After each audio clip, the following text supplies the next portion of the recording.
আমি আজকে চলে আসলাম পটুয়াখালী জেলার বাউফল পল্লী মেলায়। আজকের ভিডিওতে থাকছে বাউফল পল্লী মেলার সৌন্দর্য। এই মেলার বর্তমান অবস্থান বাউফল ও কালাইয়ার মধ্যবর্তী স্থানে। তো দেরি না করে আমরা টিকিট কাউন্টার থেকে টিকিট নিয়ে নিলাম। আমরা যেহেতু 4 জন আসলাম তাই 4টি টিকিট নিয়ে নিলাম। একটি টিকিটের দাম মাত্র 20 টাকা করে। ঐতিহ্য, সংস্কৃতি আর ভালোবাসার মিলন মেলা বাউফল পল্লী মেলা। আমার এই ভিডিওটি কে কোথা থেকে দেখেছেন অবশ্যই কমেন্টে জানাবেন। শহরের কোলাহল ছেড়ে যদি একটু গ্রামের শান্তি পেতে চান তাহলে এক্ষুনি চলে আসুন বাউফল পল্লী মেলা। গ্রাম বাংলার সংস্কৃতি আর রঙিন নাগরদোলা, মুখরোচক গ্রামীণ খাবার আর শিশুদের আনন্দ সবকিছুই একসাথে। লোকজ গান ও গ্রামীণ সংস্কৃতি আর মানুষের আন্তরিকতায় পল্লী মেলা আমাদের শেকড়ের কথা মনে করিয়ে দেয়।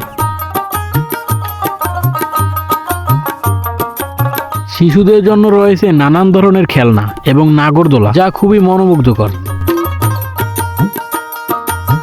শিশুদের হাসি আর অভিভাবকদের খুশিতে পল্লী মেলা হয়ে উঠেছে একটি পারিবারিক আনন্দ কেন্দ্র। একটি গ্রাম, একটি স্বপ্ন, যেখানে শিকড় ও সংস্কৃতি এখনো বেঁচে আছে। ভালো থাকবেন সবাই, ধন্যবাদ। আমি এই মেলাটি উপভোগ করার জন্য চলে আসলাম দ্বীপ জেলা ভোলা থেকে।